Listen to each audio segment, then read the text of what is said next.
Olá, eu sou o professor Paulo Daines do Instituto Federal de São Paulo. Este é um material complementar da disciplina de Controle Digital. Neste vídeo, nós vamos abordar o funcionamento do conversor digital analógico. Nós temos basicamente dois tipos de conversores digital analógico.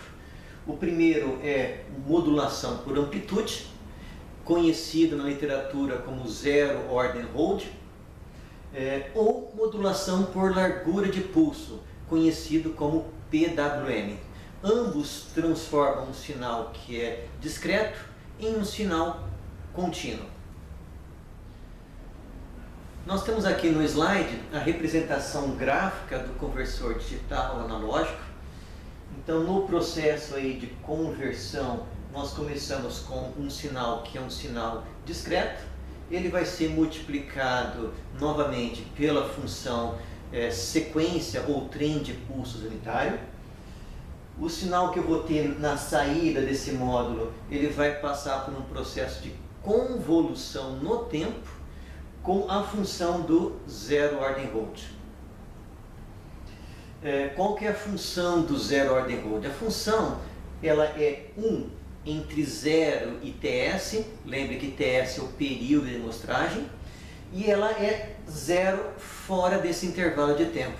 Então, basicamente, ela é uma função ali, uma onda quadrada, uma onda retangular, certo? Com valor unitário entre 0 e TS. O meu processo, então, de conversão digital analógico, de obter um sinal analógico, ele é, então, a convolução desse meu sinal discreto pela função de transferência do zero ordem hold. Bom, aqui no slide nós temos, então, a representação gráfica, certo? No tempo.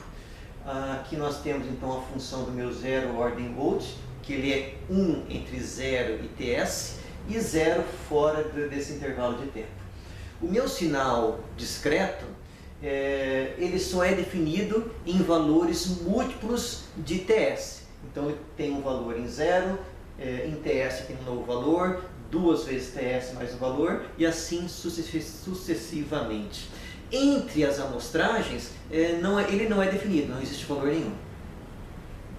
A hora que nós fazemos essa convolução no tempo, o resultado, na verdade, é que o valor do meu sinal discreto, ele é mantido continuamente no tempo até eu ter um novo amostragem, um novo valor. Eu tenho então um pequeno degrau para esse novo valor e ele novamente é mantido até o próximo TS. E assim sucessivamente. Então é isso que faz um conversor de ordem zero, ou chamado aí zero ordem hold.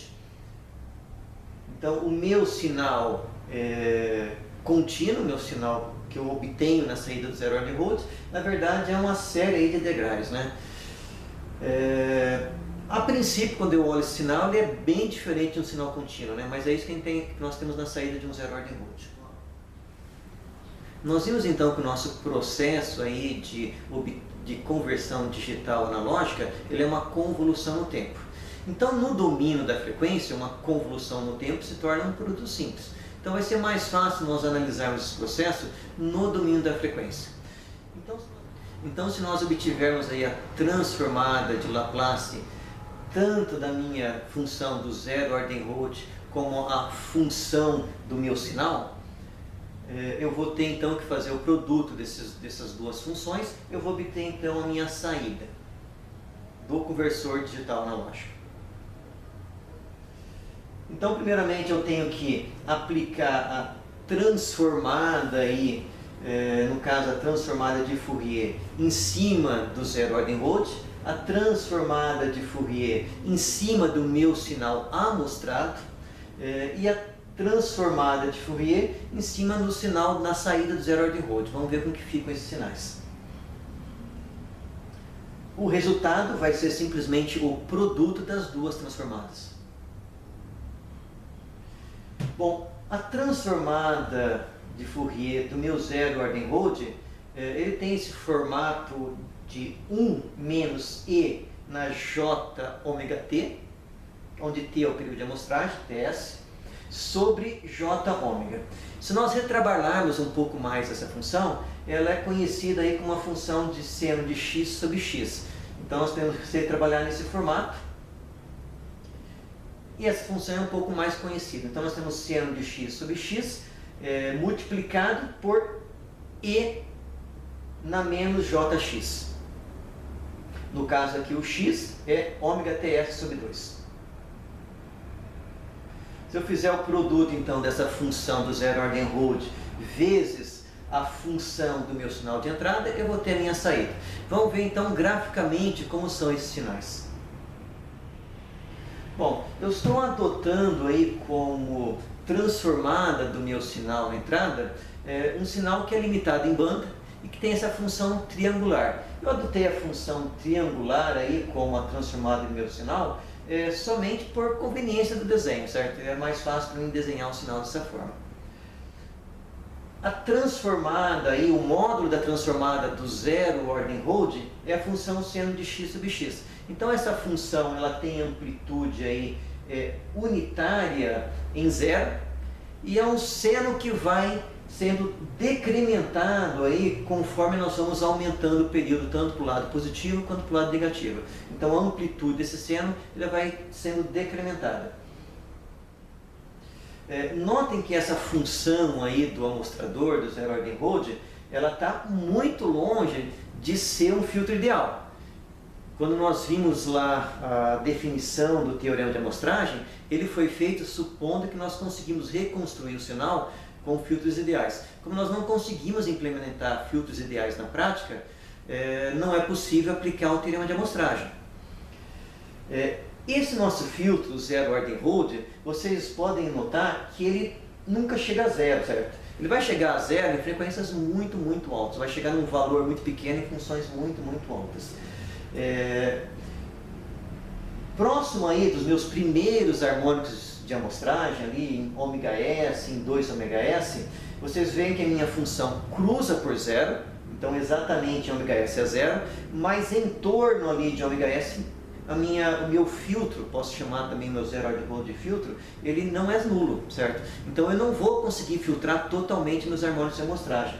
Nós podemos ver ali na minha terceira linha aqui, que vai ser a transformada aí de Fourier do meu sinal na saída do conversor. Notem que esse sinal foi obtido multiplicando os dois sinais, o sinal que está na primeira gráfico, o sinal do gráfico do meio. O sinal do primeiro gráfico é minha função discreta e o sinal que está aqui no gráfico do meio é a função do meu zero ordem Rhodes. Então, multiplicando essas duas funções, eu obtenho o terceiro, que é a saída do meu conversor digital analógico, ou seja, o meu sinal contínuo que eu tenho na saída. Notem que, além de não conseguir filtrar totalmente meus ruídos e amostragens, eu também estou distorcendo o meu sinal. Como o meu sinal é uma função triangular, eu fiquei com uma função que tem uma certa curvatura ali. Por quê? Porque o meu filtro não é plano na região do meu sinal. Se eu olhar ali entre mais ou menos ômega s sobre 2, o meu filtro não é plano, não é uma função com valor contínuo em 1. Ele vai decaindo conforme eu vou aumentando a frequência. Nós vamos ver que se eu manter a minha frequência de banda do meu sinal muito menor que ômega s sobre 2, eu praticamente não vou distorcer o sinal e vou conseguir filtrar um pouco melhor meu ruído de amostragem, porque o meu ruído de amostragem vai ficar muito próximo dos múltiplos de ômega e exatamente nos múltiplos de ômega, naquele ponto, o meu filtro é nulo. Então eu consigo anular naquele ponto, mas não consigo anular totalmente em torno dele, certo?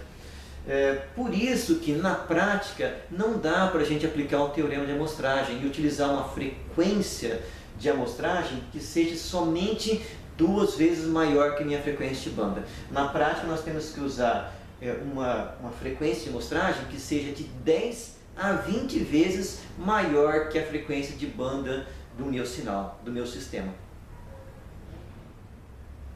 Eu tenho aqui um segundo slide que representa exatamente o mesmo sinal. Tem um sinal do meu sinal discreto representado por uma onda triangular. O módulo da função do zero ordem Rhodes E aqui embaixo, então, eu tenho o meu sinal filtrado na saída do 0 ordem Roth, que é um sinal contínuo. Aqui, então, novamente o diagrama do 0 ordem Roth. Bom, o segundo método de reconstrução de sinal que nós temos, que é aplicado ao conversor digital analógico, é chamado de PWM, ou modulação por largura de pulso. Então, em vez de ter um sinal que ele é mantido num dado nível e eu posso controlar esse nível, eu vou aplicar no PWM um pulso entre 0 e o valor máximo, de tal forma que a área dessa função quadrada que eu tenho, que variou de 0 até o máximo, seja igual à área do meu sinal contínuo equivalente. Então, cada um desses retângulos tem a área igual ao retângulo que seria gerado pela função contínua. Então, aqui embaixo eu tenho a minha saída PWM. Bom, você pode falar, poxa, mas esse sinal não parece sinal contínuo, né? Mas ele é contínuo porque ele está definido em todo o tempo. O meu sinal discreto, ele só estava definido nos instantes do período de amostragem de seus múltiplos. Esse sinal PWM, apesar de ele parecer discreto, porque ele varia só entre os dois níveis, 0 e máximo, ele está definido a todo tempo, o que configura um sinal contínuo. Então, para ressaltar bem a diferença entre essas duas propostas, esses dois métodos, em cima eu tenho o 0 ordem Roth, no gráfico ao meio eu tenho o PWM centrado, e embaixo eu tenho o PWM no início, aí, certo? Em geral, os módulos PWM que nós temos aí em processadores, você deve ter estudado isso aí em disciplinas de microcontroladores, microprocessadores, esses módulos de PWM têm uma grande variedade de configuração, certo? Uma bem comum aí é eu gerar PWM centrado ou gerar PWM no início da contagem aí do meu período de amostragem, certo?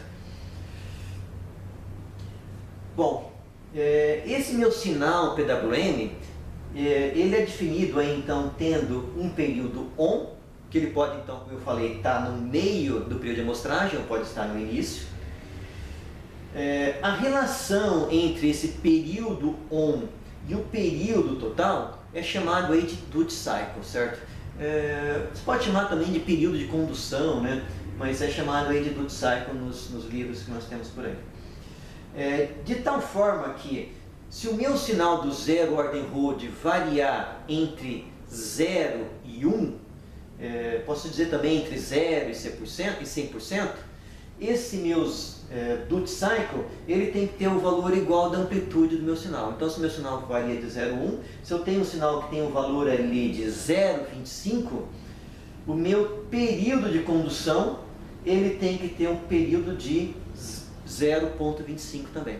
Então, em vez de modular o nível do sinal, a amplitude do sinal, eu estou modulando o tempo de condução, certo? Então, agora o meu tempo de condução tem que ser igual à amplitude do meu sinal, gerado pelo 0 ordem Roth equivalente.